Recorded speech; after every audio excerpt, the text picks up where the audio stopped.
Good afternoon. I'm Rhoda Gordon, and I'll be your host for How to Protect Your Precious Photo Memories. And that's on behalf of the photo managers in honor of Save Your Photos Month, September. So, welcome, and thank you so much for joining.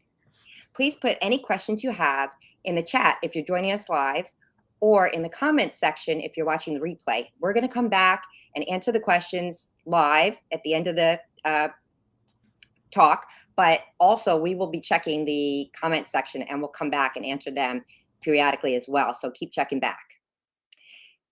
The agenda for today is first, I'm going to introduce some other amazing humans that are going to be helping me with this presentation. And we'll hear a little bit about their experience helping clients and themselves when unfortunate events happened concerning their media. And then we're going to shake things up because we are going to give you tips, but we're going to do a top 10 list of the mistakes you're making with your photos. And of course, then the solutions.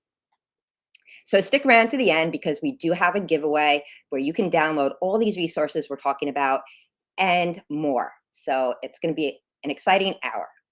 And whatever YouTube location you're watching, it's great, whether you're at the Photo Managers YouTube Live, mine Live, which is at Dig Your Photos, or on Instagram, both for the Photo Managers and Click In with Kristen.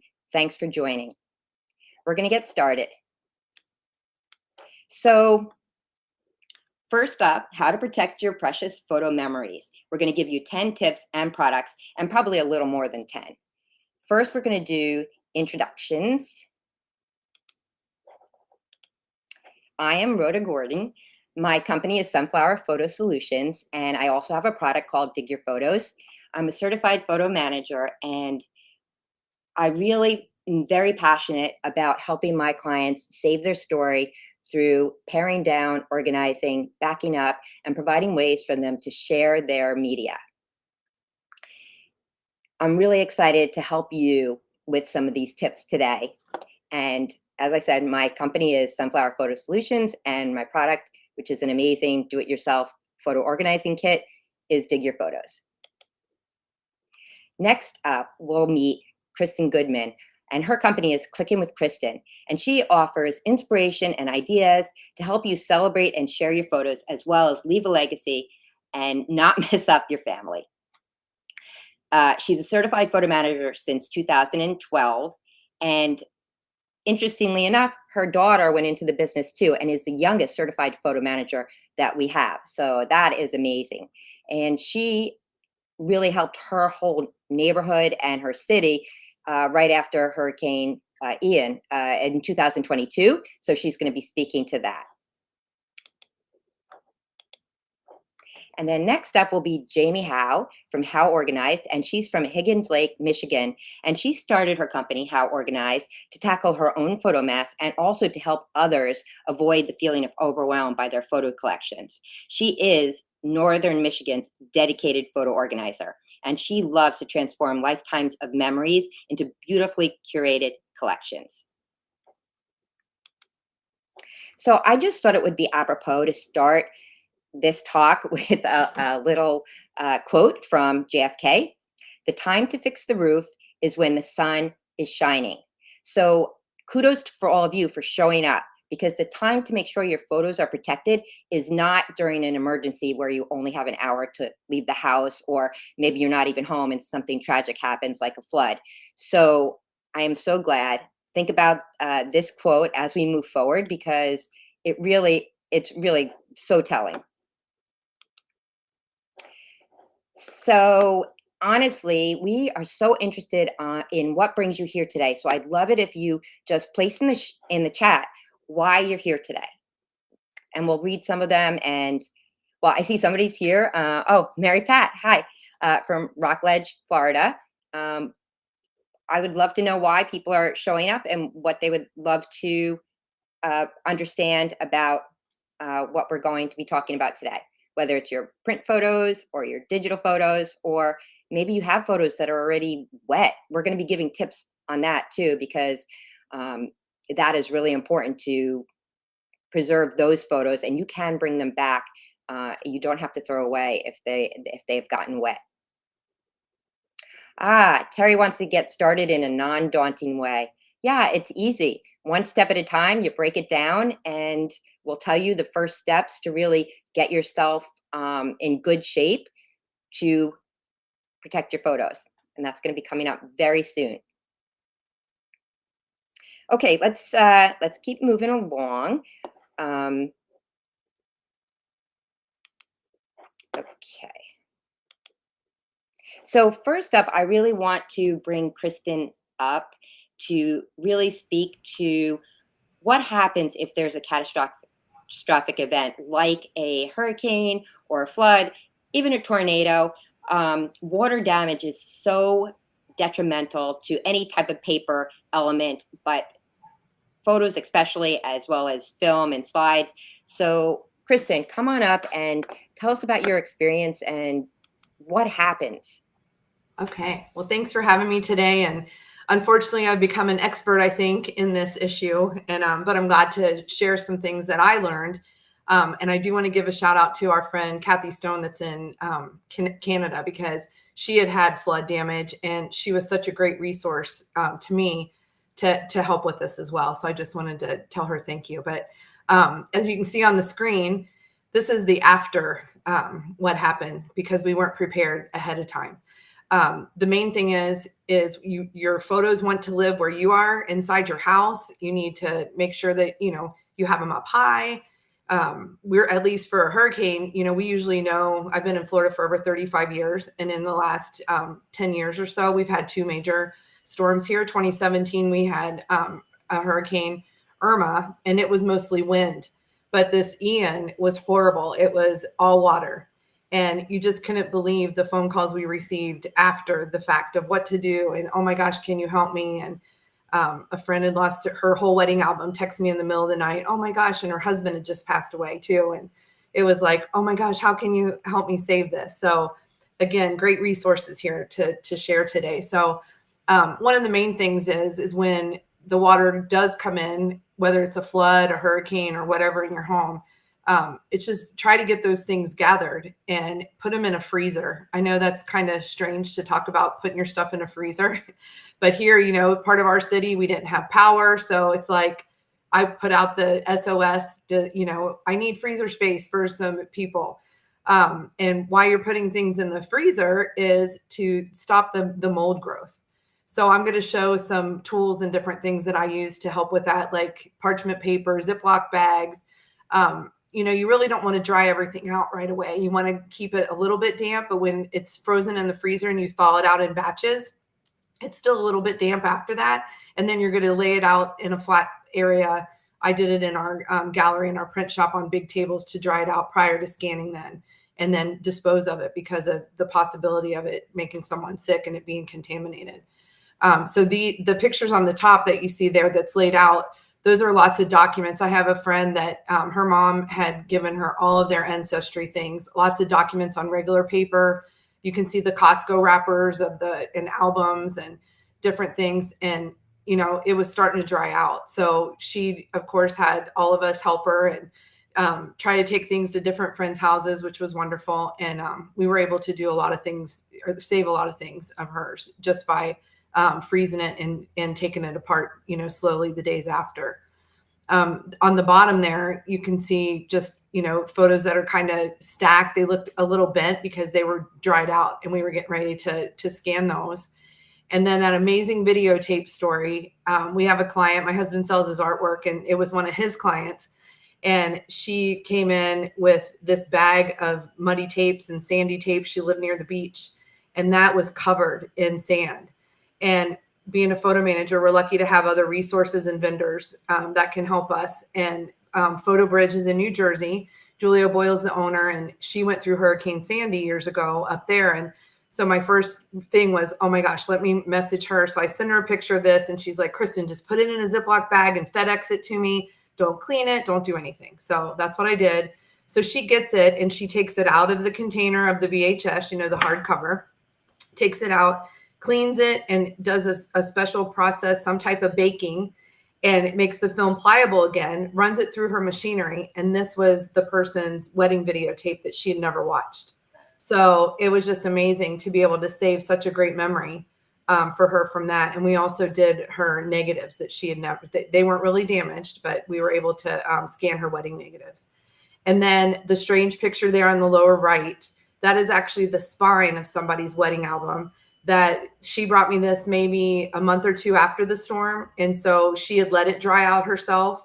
And what happened is just the edge flipped off like that and you could see the mold. So we scanned it all and then obviously disposed of it, so I'm going to share a little bit more about, protection too, mask, gloves, all that. We'll share that in a little bit, but it was just devastating to see, the things that happen or the people that would call and, well, what do I do? And I just had a gentleman the other day come in for a different job that said he lost everything during that hurricane. So he didn't even know that there was resources or people that could help with that. Another thing is for your wrappers that might have your doubles and triples. As photo managers, we always joke with the clients that, oh my gosh, they have so many pictures, But in this case, I was so glad some people had doubles and triples in their packs because that wet brick, we would call it, or the dried out brick, once it's like a stack of photos, that were stuck, you can put those in clean water and re-soak them and re-wet them. And then peel the layers just like an onion, you peel it off. So I might peel the top one off and it was all nasty around the edge, but I get underneath it and there's that picture and you could really see it again. So that made me happy for those people. I don't want you to save your doubles and negatives or your doubles and triples. I'm not saying that now. This was just at the moment. I was happy for that. But yeah, it was just amazing to see the things that came in, the things that we would talk about, even on my Instagram. I'm not great at going out there and do videos, but this really, I would just go on in my neighborhood and just say, hey, this is what we need to do. If you have this, that, let us know what we can do to help you. And again, it was just really disposing of it after we scanned it. So a lot of the things we're going to talk about today is digitizing ahead of time. That's what we're excited to be able to help you with. And again, we have great vendors, we have great connections, and just with the other help from other photo managers around the country. I mean, it was just a blessing to be able to help so many people in my area. Yeah, I mean, thank you so much, Kristen. Hopefully we'll prevent this from happening to anyone else, but you're getting some really great comments. Someone said what an incredible service you provide, and honestly, it's amazing that you did that for all your fellow neighbors and surrounding communities. I think that's great. Hopefully we can prevent it within this community right now. But next up, we're going to hear from Jamie because she had similar experience both herself and in her community with electronics failures, not the print photos or the slides, not the tactile ones, but with electronics. So Jamie, tell us a little bit about what happened to you. Okay, thank you, Rhoda. Picture this. One day, I'm happily scrolling through 100,000 photos on my computer. A decade of memories from my daughter's first steps to our amazing family vacations. The next day, I boot up my computer and it won't log on. It won't come on. They're all gone. So mildly freak out. My computer had crashed and like I said, it would not boot up and I thought I'd lost everything. Why? I had never backed up my photos, not once. I didn't know the importance of it. I was devastated. I raced to the computer repair shop, practically begging the technician to save my precious memories. I waited impatiently a week to get the news. Had he saved my photos or were they lost like I had suspected? He wouldn't tell me over the phone. I had to go in and learn. He had saved my photo, so I was very relieved. But he also taught me a very valuable lesson on how to do a backup. He had purchased a terabyte backup system for me, and he showed me the importance of backing up and creating those automatic backups. But instead of just dwelling on that, this disaster turned out to be a blessing in disguise. It had led me to discover my true calling as a professional photo organizer. Now I'm on a mission to save other people from the heartbreak that I thought I had experienced. These days, I'm all about backups. I've got a system that would make NASA proud. Multiple hard drives, cloud storage, you name it. I'm spreading the word to anyone who will listen. Back it up before you regret it has become my battle cry. So here's my message to you. Don't wait for a disaster to strike.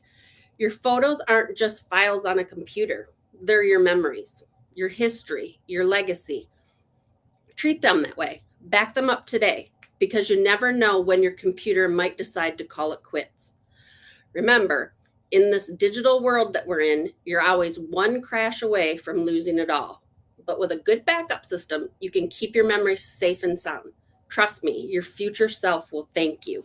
And not only did I have the hard drive experience, but I also had the wet experience that Kristen had kind of explained. 4 years ago, 2020, we had a breach of 2 dams in our towns of Sanford and Midland, Michigan, and they were affected.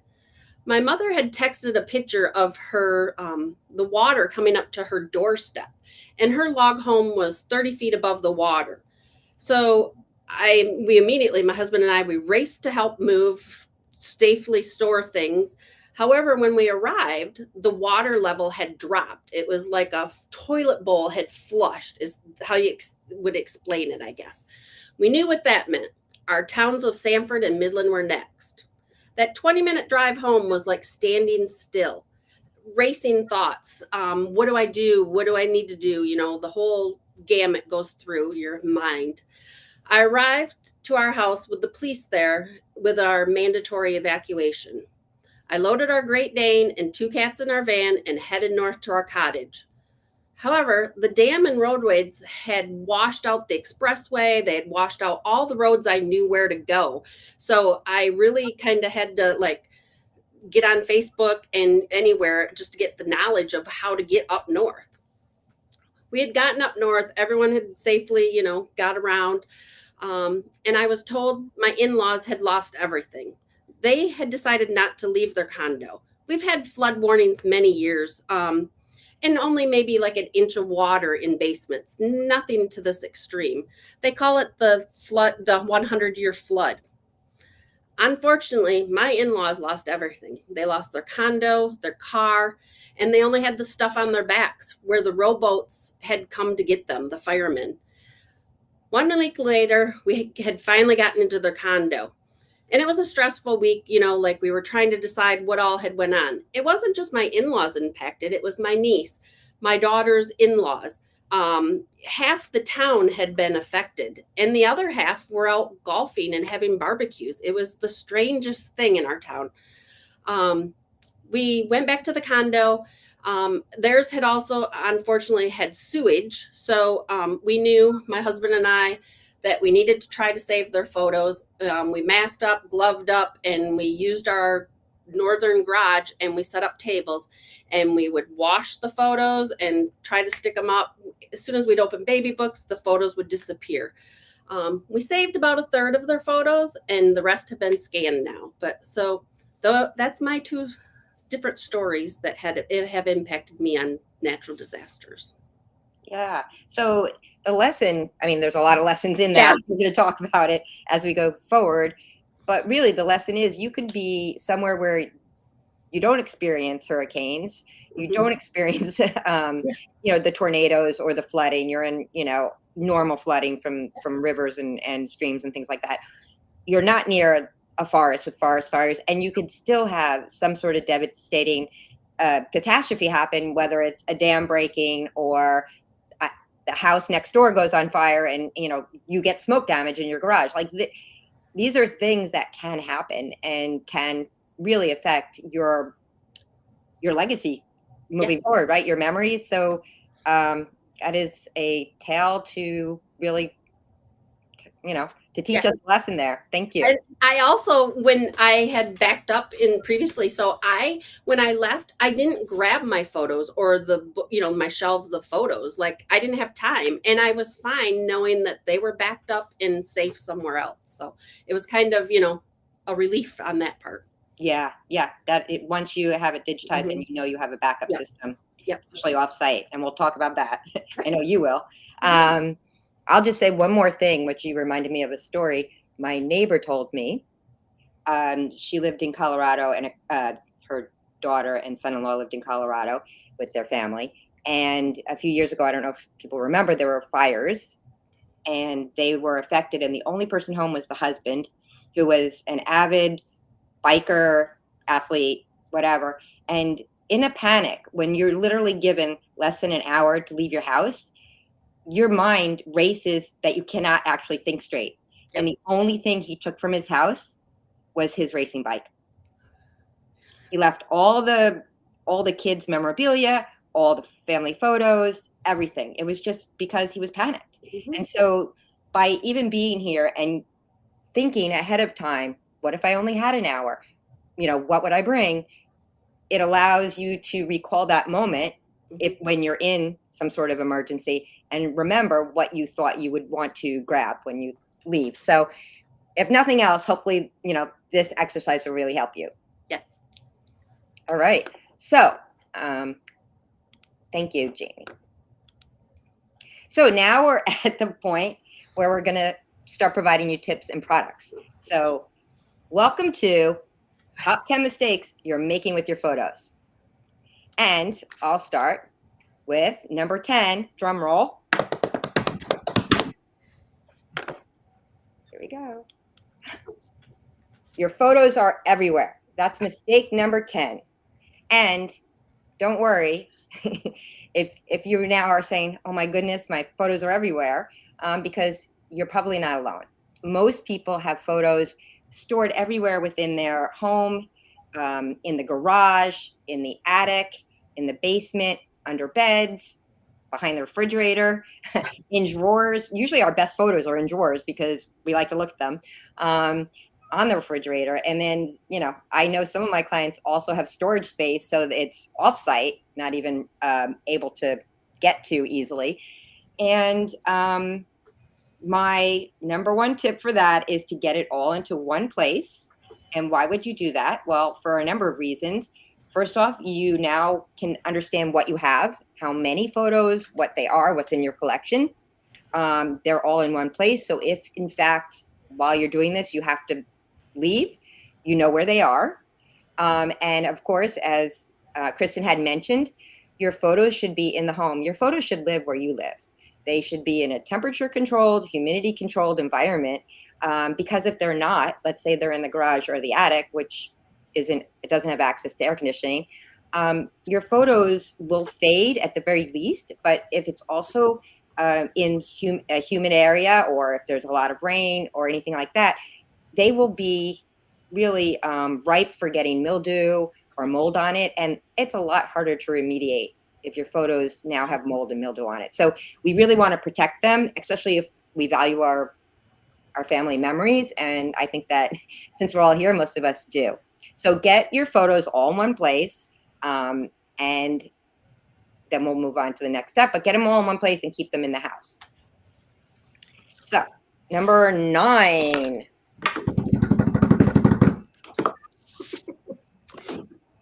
Your photos are disorganized. Yeah, probably. Especially if they're not all in one place. They're probably not organized. But the solution is to organize them. And of course, now that you've gotten them all in one place, at the very least, you can go through it and pare it down. And by paring it down, I mean getting rid of the photos you don't really need anymore. Most people, if they've never gone through their photos to really kind of pare it down, can get rid of a third to a half of the photos. All the photos you don't need anymore. For example, as Kristen mentioned, the duplicates. Sometimes we got triplicates too because it was cheap, and if it was a good photo, we wanted to share it, right? So, but we couldn't just get one triplicate. Usually you have to get the entire envelope. So that's what we did. So get rid of the duplicates and triplicates, get rid of the blurry photos, get rid of all the photos that don't have any people in it. The 30 photos of the Grand Canyon, because you wanted to get the lighting right. Maybe save 1 or 2. You don't need all of them. The time you went to the zoo with your child and you took a picture of every animal in the zoo, but there's no people in it, you probably don't need those photos either, right? So it's okay. A lot of people don't like to throw away photos, but you can make a pile of the photos you don't need and not call it trash and put it in a basket. Just put it away for a while. But immediately your collection is now much more able to be organized because it's smaller And usually we make neat little piles and we feel so much better about things when it's in a box and all kind of messy, right? So now we're able to go through it and categorize them first by like what are our favorite photos, the best of the best, then photos we're going to save, but we don't necessarily need access to all the time, but they help tell our story. And then a few photos that there's a story attached. So we can make 3 piles plus the trash pile, and that really will go a long way to really feeling that you're almost there telling your story. You could stop right there and really have considered yourself done organizing your collection and feel good about it, and that's great. But you can take it the next step, which I suggest, and that is by categorizing it by how you took pictures and lived your life. So most people would be categorizing uh, by year or by half decade or by decade or by generation, toddler age, baby, toddler age, grade school, middle school, high school, and then adult life. But it's how you took pictures. Other people might only really take pictures on vacation and family reunions and holidays. And so you can organize your photos that way. But the fact is that once you have it all in one place and pared down and categorized by the photos you need, the next step is to categorize it by how you lived. And most people will be chronologically. And that is really the true steps to organizing your photos. It's not hard. It's just getting started. I know in the comments there was a lot of people saying, I don't know how to get started. I have all these print photos. It's overwhelming, and that's true. And there are options out there. You could hire a photo manager, and through the photo managers, you can find one that's local to you, and you can see if you resonate with them, and if they do print photo organizing. You can do it yourself, and there's so many valuable ways to learn how to do it yourself. You can buy a book or a course. I have our first product that we're going to give as one of the tips and products.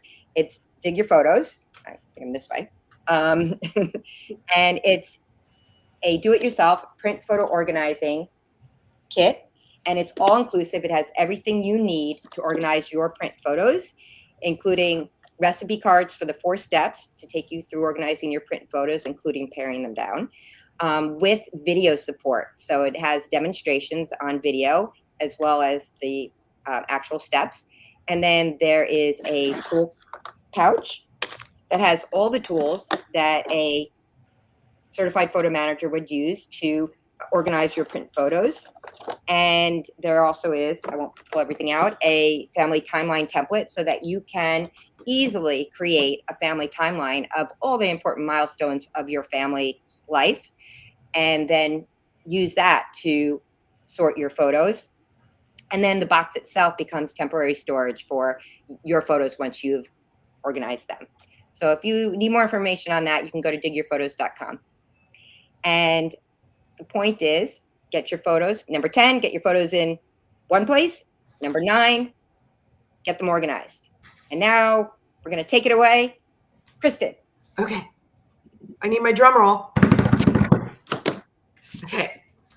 So mine is store your media at the highest elevation in your home. Water is not your friend. So since I was the extreme weather girl today, not that I'm a weather person, but that's one of the things, like gathering it all in one place is so important. So if you had to evacuate or leave, or you had your things in your laundry room, and your washer flooded, it's not just extreme weather. You could, at least if you had your things stored high, it would keep everything dry, hopefully. So when we had a hurricane, when we had to evacuate for Irma a few years ago, I just put everything in plastic bins, and I took my hard drives with me with all my digital things, and just took baby books and things, because you can't bring everything, either. So if you have to evacuate, at least have things up high. But then also remember, as the water comes in, even though it's a big cabinet and it might be heavy, filled with 100 pounds of photos, it could float. So again, just a reminder, digitizing is your best solution. But number 8, like we're saying, just water is not your friend. Just try to keep your things dry. And then for my next thing that I kind of mentioned, number 7, I need my drum roll, Rhoda. digitize it before it happens. Yes, that is so important. Digitize. So the word digitize, I offer scanning just like a lot of other photo managers do. We either use a camera to scan because of the high resolution pictures and images we can get, or I'm still old school a little bit. I have Kodak equipment, just like Kodak cameras. They had Kodak scanners. So my scanner is not your regular home office scanner that scans documents. It's actually a photo machine meant to scan a higher resolution image for reprints, or I use it to make photo books after I digitize things, or just to have that digital copy and dispose of all the print copy. We offer that. We can scan slides, negatives, and different things with it too. So not just your photos, kids' artwork, documents, awards, anything can be pretty much digitized and saved in your collection. So just digitize it before something bad happens. Yay. Woo! And now we'll go to Jamie. Okay, drum roll, please. Here it comes. Number 6, implement a 3-2-1 backup strategy. The 3-2-1 strategy involves having 3 copies of your data stored on 2 different types of media with 1 kept off site. So, for instance, you could use your computer's internal drive as the primary storage. You can keep an external hard drive for local backup and use a cloud service like Google Photos, iCloud, Amazon Photos for offsite backup. What I also would like to suggest is maybe you have a fire safe at the bank or at your mother's house that's in a different town, so that if something did happen, you would have it out there. So number 6, implement a 3-2-1 backup strategy. I'll do a drum roll. I need a drum roll again, please. Number 5, regularly update and verify your backups. Consistent backup schedules and periodic verification ensure your backups are current and functional. To implement, you can set up automatic daily or weekly backups and manually verify those backups monthly by opening the files from each backup location. You know, daily backups are a little overkill in my opinion, but weekly backups are, you know, really good to have as you touch the photos or, you know, whatever, you know, paring them down, etc. So my shared tip is to set a calendar reminder for those manual checks and treat them as critical appointments. So many of us will dismiss our appointments, but really keep them as a critical appointment. So again, regularly update and verify our backups is number 5. We'll go with a drum roll to number 4.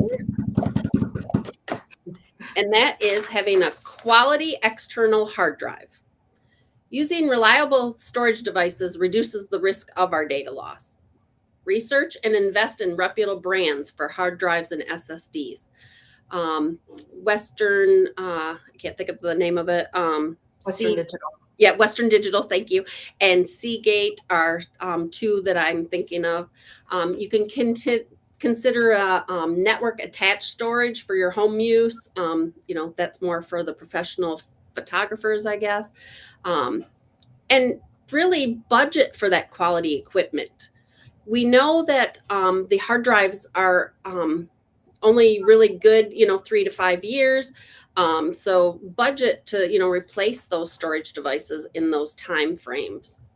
And my tip is don't base solely on your price and neglect replacing those aging devices. So Black Friday is a good time to get a lot of sales. So, you know, just kind of be on the lookout for those. So number 4, invest in a quality external hard drive.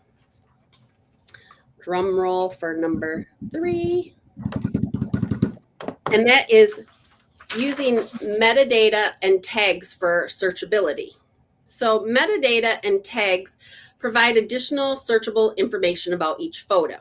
So we can put tags, you know, your kid's name, a birthday, you know, a holiday, whatever you might want to use. And you can utilize software. There's some free software out there. Lightroom has a free version, which is, you know, what a lot of people use to add those metadata and tags. For instance, Lightroom, the free version, has stars that you can, you know, kind of tag or, mark. And if you were going to utilize that for a photo album, you could, sort by that. It's just kind of different ways to organize the photos. Create a standardized list of tags for consistency. We don't want to get into over tagging everything, but we want to develop a clear tagging strategy and stick to it. So, the information's as good as we input into it. So if we wanted to, search for Susie's first day of preschool, if we knew the year, we could go chronologically and look at that in our library. But it might be easy just to put in Susie preschool and then bring up the photos that may come up. So just having some of that tag and metadata in there does help. So again, number 3, using metadata and tags for our searchability. We'll keep number 2. We are going to organize photos with consistent naming.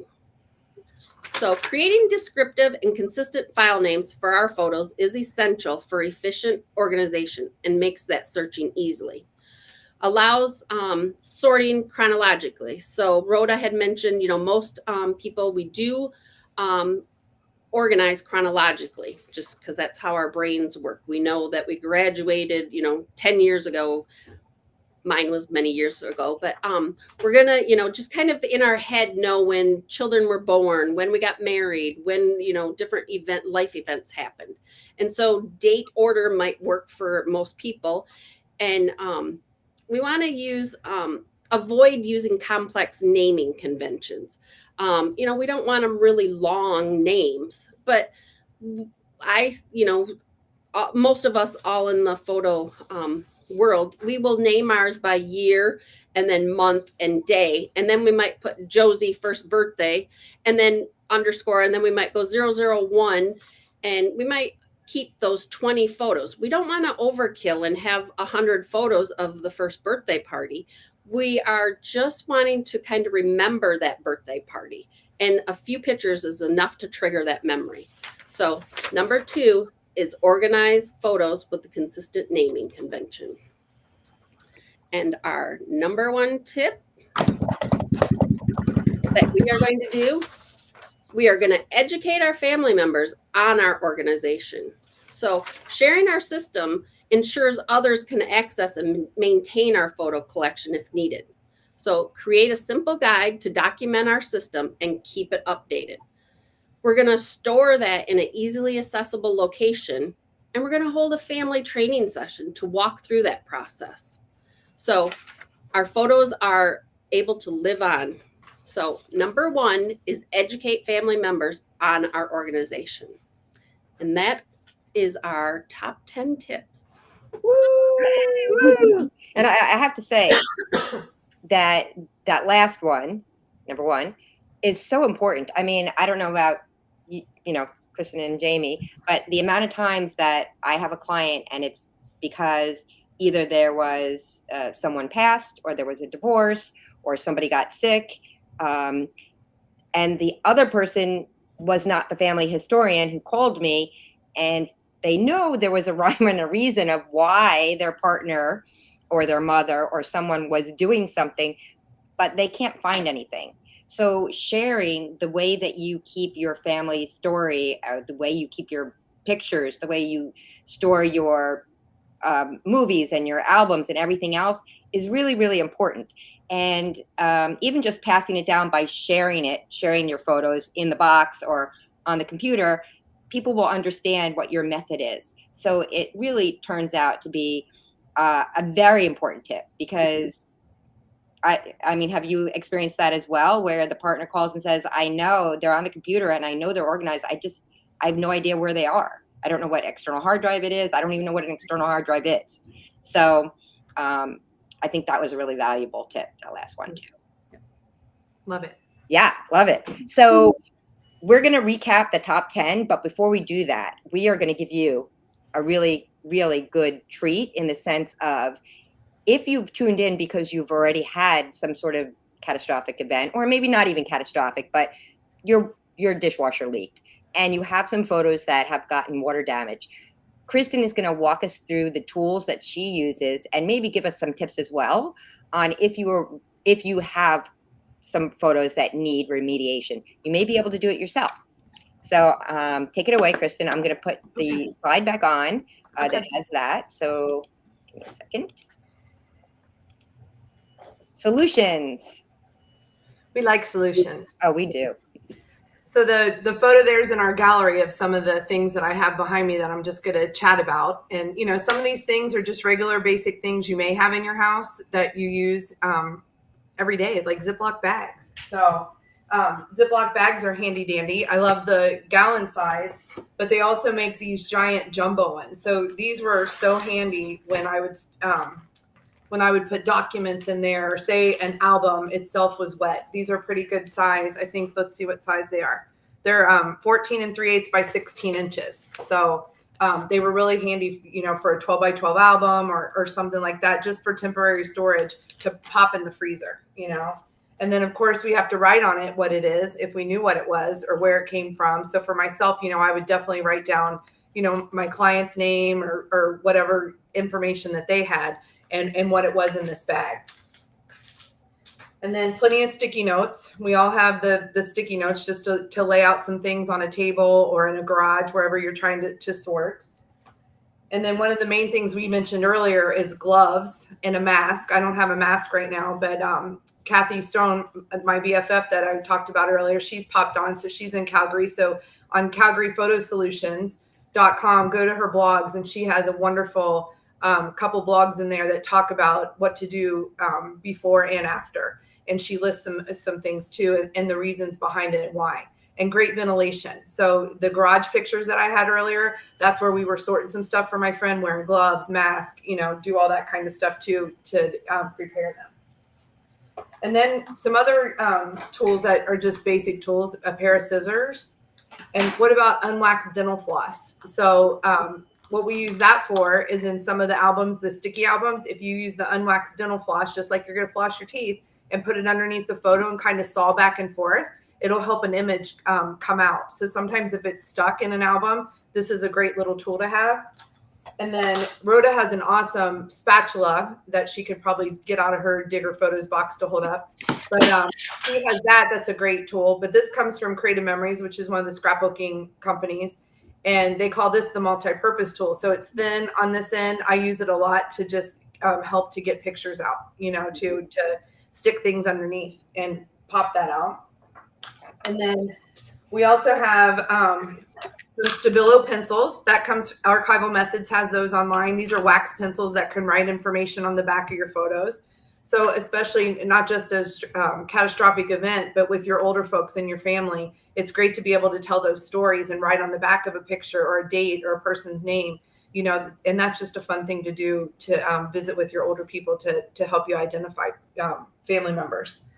And then a lot of us use Archival Methods, archivalmethods.com. This is one of their photo organizing boxes. And this is archival. Like Rhoda mentioned, her box is to get your stuff ready to go and not for long-term storage, but it's a great box to sort your things in, take it to your photo manager person to scan. And then if you're going to keep all of your pictures, this box will hold about 1,200 photos or so.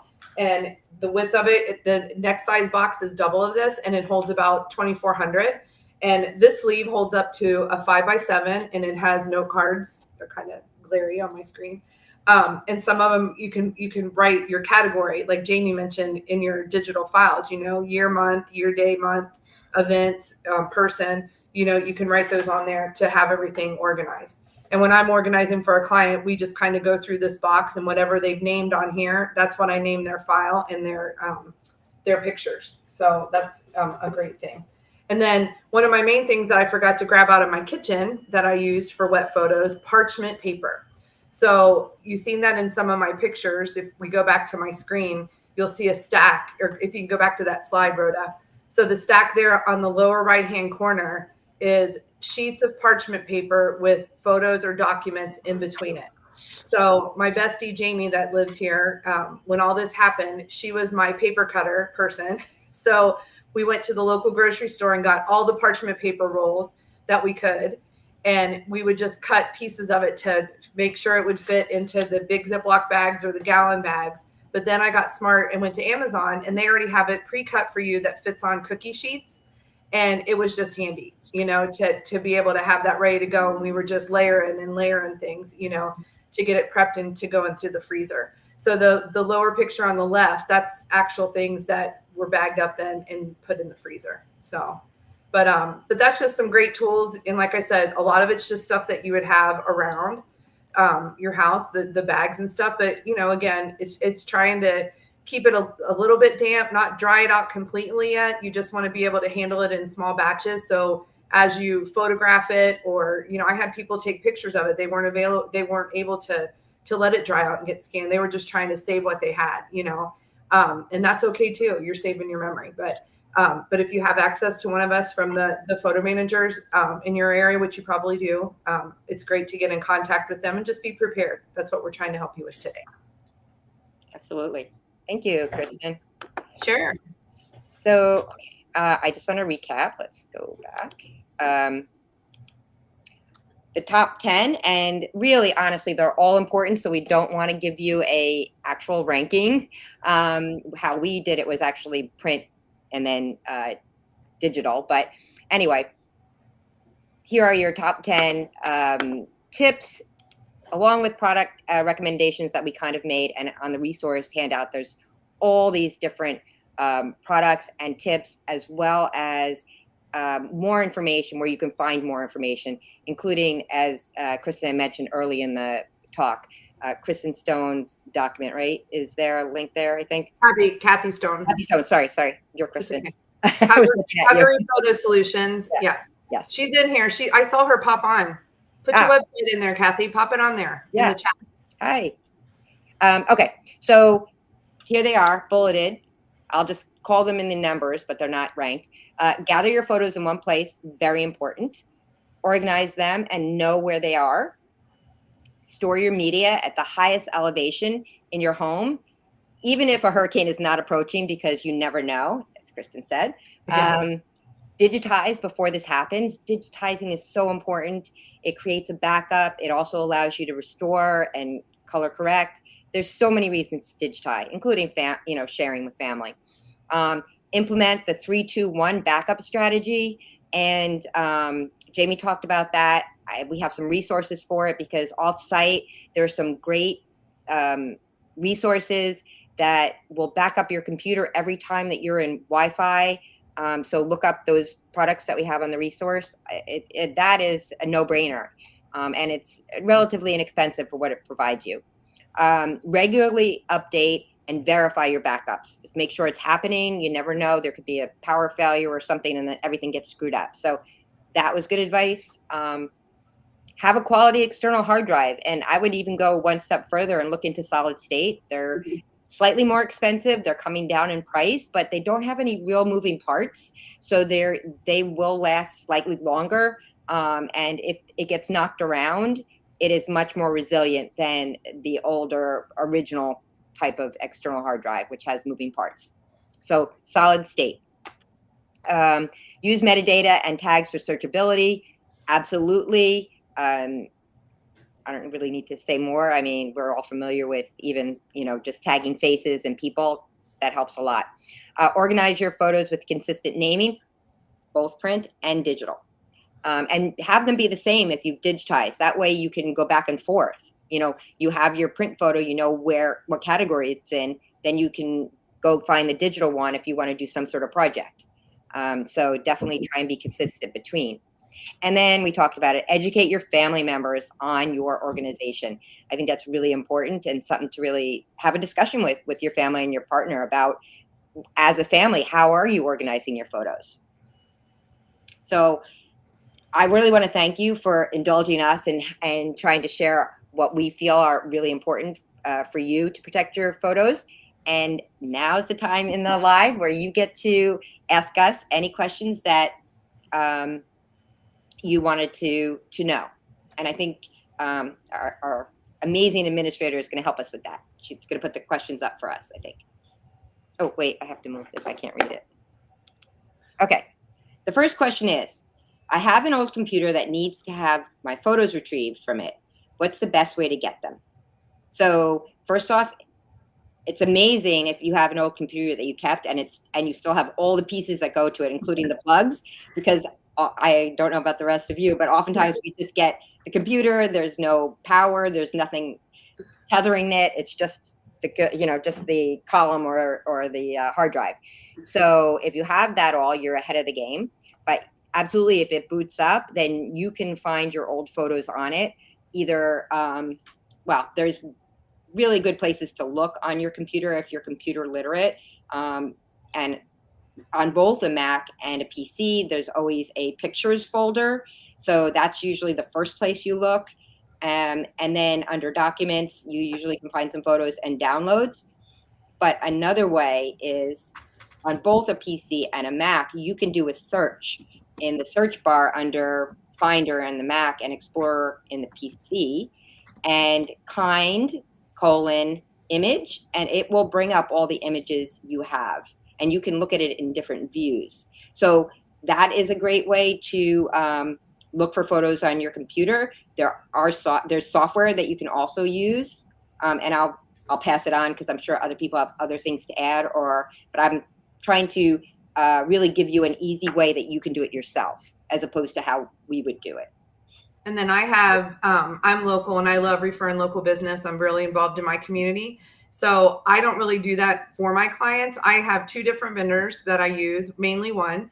And I just, that's part of my services. They can bring me their computer. I can take it to them. They can purchase their hard drive. We can buy it from the computer people. But I just allow somebody else to pull all that for me, because usually they're quicker. And like they were mentioning, missing the cords. One of my computer companies that's local here, they have a computer station with all the plugs, you know what I mean? So you don't have to worry about that sometimes. And so I just think the best thing is, everyone loves Google, but really try to support your local businesses in your area, and try to do that first. And I'm not saying Best Buy and the Geek Squad, don't use them, but usually a lot of times there's local people that's exactly what they do. They'll come to your home, or you can meet at their place to have them help you with your computers and your hard drives. Yeah, absolutely. Jamie, you have anything else to add? Nope, those were great. Yeah, they are great. Yeah, and typically, I'll just add on that, the local person who only deals with photos sometimes knows a lot more about photos than a jack of all trades that's just a computer helper. So, first line. Okay. Please repeat the 3, 2, 1 and what the 2 was. Thank you. Also, please review slowly how often to update and verify. Okay. All right. I can take that one because I talked about it. So the 3-2-1 strategy involves having 3 copies of your data stored on 2 different types of media with 1 copy kept off site. So you can use your computer's internal hard drive, or most of us don't really have that much hard drive space. So you could have a solid state drive, SSD, hooked up for your first copy. A second copy could be another SSD or a hard drive that had been used previously. So you can have basically 2 hard drives, a SSD I would very highly suggest, and a hard drive. And then a third off-site. The number 1 is to keep it off-site. So you can, utilize the cloud services. All of us pretty much have Amazon Prime. I know that I pay for Amazon Prime, and I didn't realize that you could get free storage of your photos out there. So you might as well utilize that. It's a free, service for us right now. Or like I said, I suggest, if you have a fireproof safe, or your in-laws or your mom has a fire safe at her house, off-site, is really, what we're trying to aim for.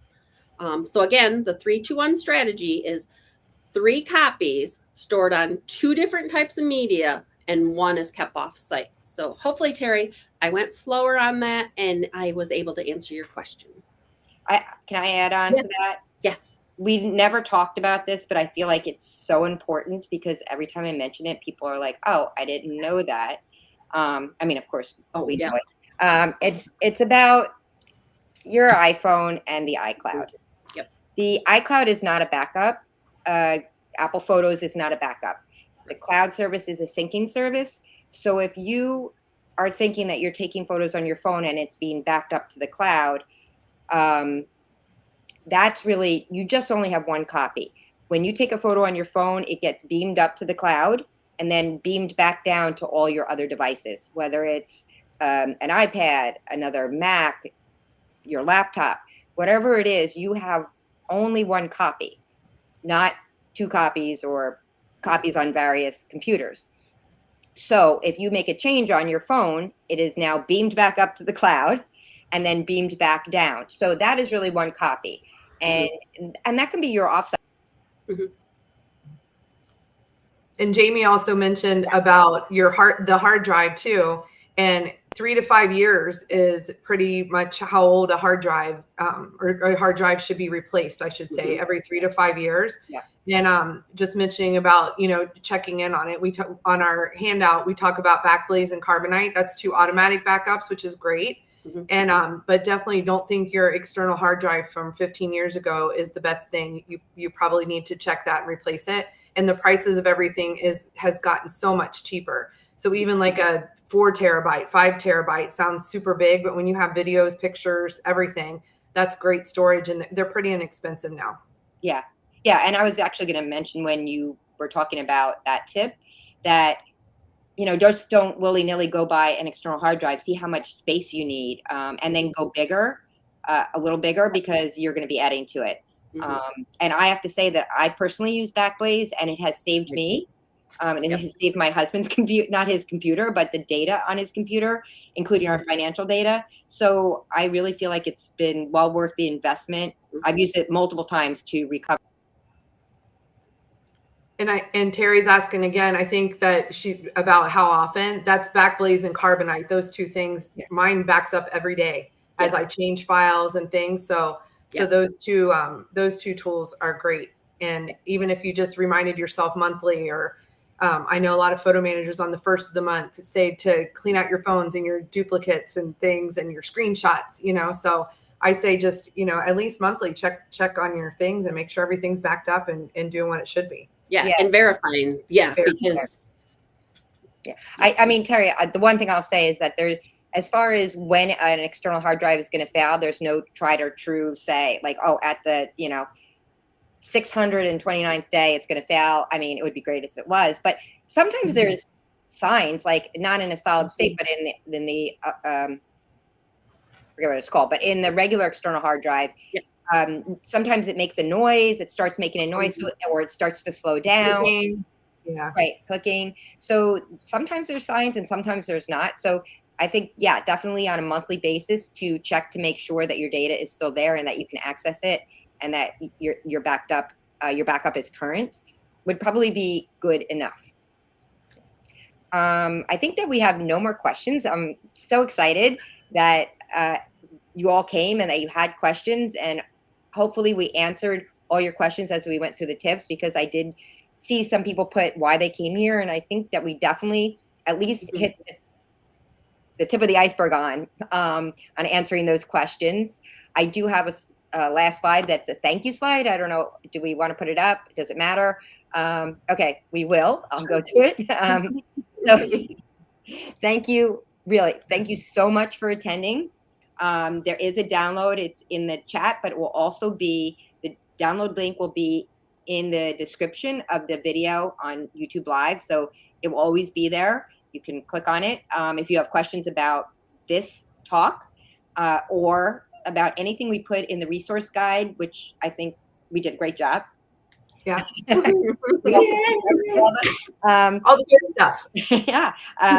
Reach out to any one of us or put it in the comments actually on YouTube Live, and we'll answer it.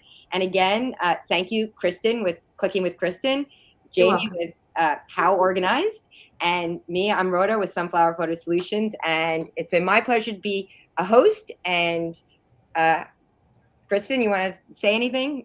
Oh, no, we're grateful to be here, and we're all helpers. So we're just glad to help you with whatever situation that you come across. But just remember, digitize before it happens. That's my tip. Thank you very much. And put in the comments, again, if you liked it or